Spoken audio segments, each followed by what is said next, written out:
Good morning. Today is May 10th, and it is Mother's Day. Let me begin by saying Happy Mother's Day to all of our mothers who are listening today. I don't normally preach or share a message necessarily on the theme of a day like Mother's Day, Father's Day, and so forth, but I began thinking this past week about Mother's Day, and of course, many memories began to flood my soul as I reflected over the years of experiences with my mother. I am so very blessed to still have her with me. She turned 93 in April, this past April. Today, I think about the commandment, honor thy father and thy mother. And as we reflect upon mothers today, I would like to contemplate a time with you this morning, with you on the thoughts of four things concerning motherhood that came to me as I anticipated this moment this week. Those four thoughts are this: the travails of a mother, the troubles of a mother, the tributes of a mother, and the treasures of a mother. I have sort of paralleled this with Jesus and Mary and the experiences that she had as a mother of Jesus. But I'd like to begin with then the travails of a mother. The word travail means painful and laborious effort. Last night I was watching a movie and there was this scene that came up where there was a childbirth scene, a delivery with complications, and the drama was very intense, and it looked almost like it was going to be a tragedy in the making. But then finally the outcome was success. And I remember thinking or feeling the experience of relief, the emotional relief and release that was unmatched by the drama of the struggle of getting there. I thought about Mary, the mother of Jesus, the journey on the donkey. Luke chapter 2 verse 4 says, "And Joseph also went up from Galilee, from the town of Nazareth to Judea, to the city of David, which is called Bethlehem."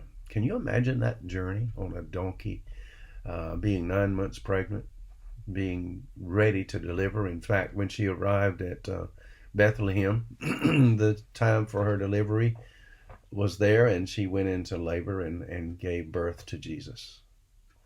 Travail? Yes, absolutely. The travail of a mother begins even often at conception with morning sickness and other discomforts of pregnancy. And then you have, of course, so many things that are associated with this. I think about the association of sin so often with sin, disobedience, rebellion against God. And certainly the pain of childbirth was one of the curses of sin. We are in a world of curse, sin, curse, all of those things, sorrows and sickness and death, disease, all of this came as a result of rebellion against God.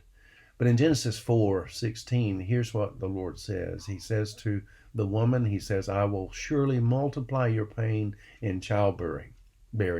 In pain you shall bring forth children."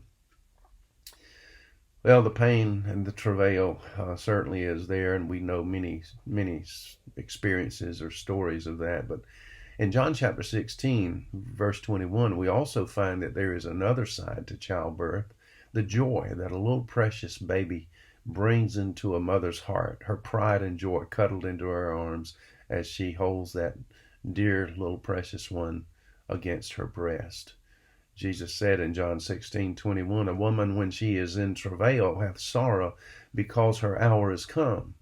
But as soon as she is delivered of the child, she remembereth no more the anguish for the joy that a baby is born into the world."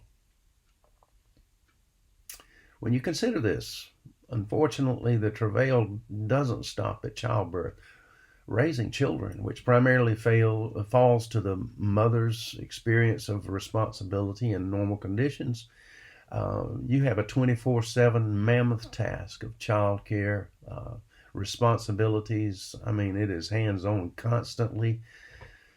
When you consider this, especially in those first several years, I believe we should have a greater appreciation of our mothers than we do.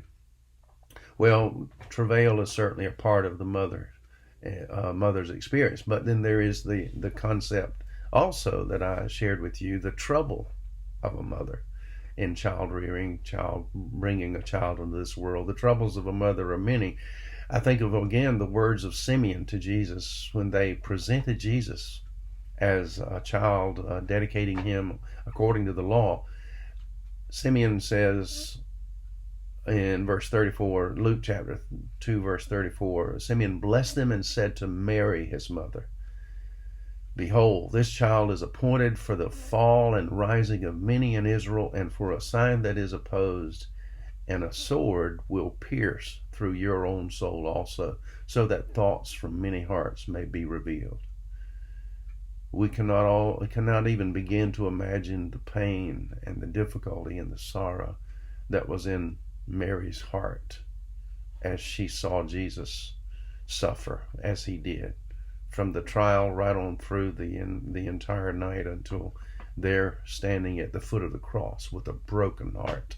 I perceive that there is no pain any worse than a mother watching her child suffer, especially when there is nothing she can do about it to relieve it or correct it.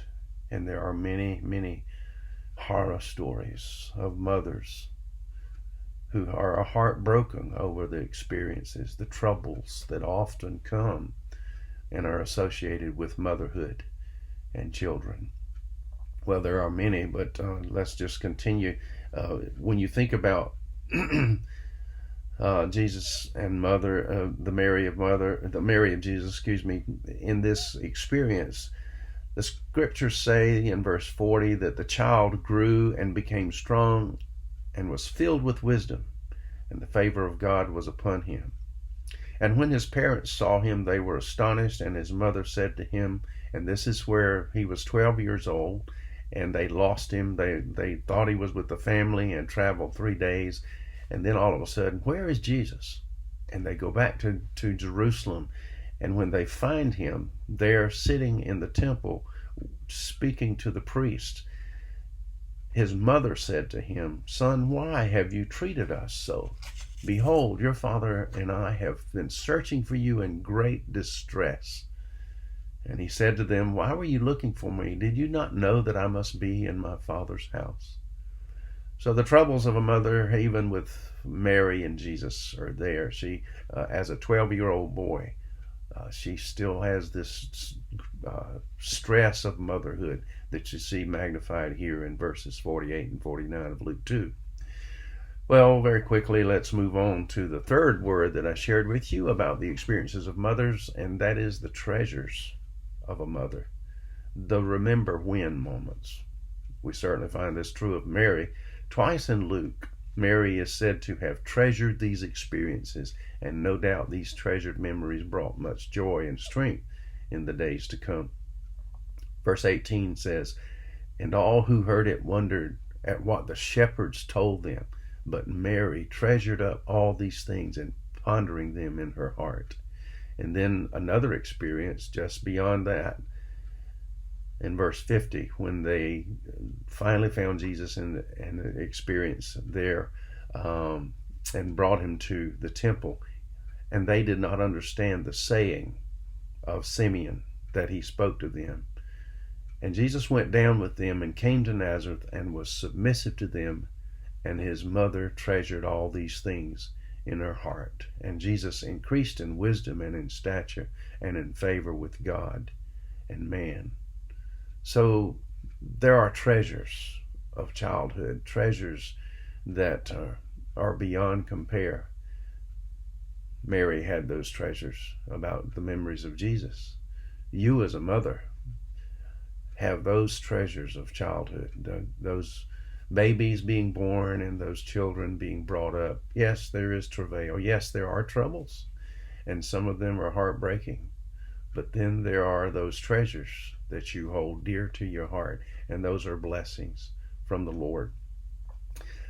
I'd like to close with the fourth word, and that is the tributes of a mother. I think of the influence that Mary had upon Jesus. I think this comes through when in the very beginning, when Jesus began his public ministry, the very first miracle recorded in John at the wedding of Cana in Galilee.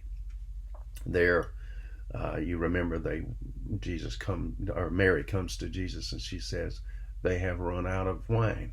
And this was an embarrassment to the host. And of course, Mary being part of the family, perhaps someone in her family or a very close friend, we don't know the circumstances, but Mary comes to Jesus and says, "We're out of wine."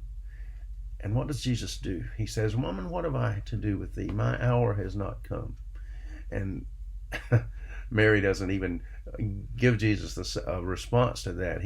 She simply turns to the servants and said, "Whatever he tells you to do, make sure you do it." And under the influence of his mother, Jesus goes through and accommodates her. I think that influence was powerful. That makes a powerful statement about the influence that Mary as a mother had upon Jesus. And of course, Jesus was honoring his mother, but there was influence also there, I believe, of a godly, God-fearing mother who has physically and spiritually brought this child up from birth. So the influence of a mother, the attributes of a mother, I think, are seen in also when Jesus was on the cross. Remember that Jesus himself made sure that Mary was well taken care of there. That is a statement in itself when he says to the woman, "Behold thy son." And then he says to John, "Behold thy mother." And the scriptures say from that hour on, John took Mary into his own house and took care of her. Jesus made sure, because of who Mary was and how precious she was to him, made sure that his mother was taken care of. So there are many tributes that you find, and I think those tributes should continue in the lives of those of us who really appreciate motherhood and appreciate all that our mothers go through and who they are and what they do for us. When you think of that, I also think of the influence that Paul mentions about Timothy. Listen to these verses. 2 Timothy 1:3. Paul says, "I thank God whom I serve as did my ancestors with a clear conscience, as I remember you constantly in my prayers night and day. As I remember your tears, I long to see you, that I may be filled with joy. I am reminded of your sincere faith, a faith that dwelt first in your grandmother Lois and your mother Eunice, and now I am sure dwells in you as well. For this reason, I remind you to fan the flame, the gift of God which is in you through the laying on of my hands. For God gave us a spirit of not of fear, but of power and love and self-control." I believe that we find here the influence of these two women in the lives of Timothy as well as Paul, but specifically in Timothy, the grandson and the son, the faith that was passed on. And when I think about how much a mother teaches her offspring, you certainly find this demonstrated through the influence of a mother for Timothy. So that tribute is great in the scriptures. And mothers, you are vital, you are important, and you play a great role in influencing your children, especially for the cause of Christ. It's so important to be an example of faith like Eunice and Lois was to Timothy.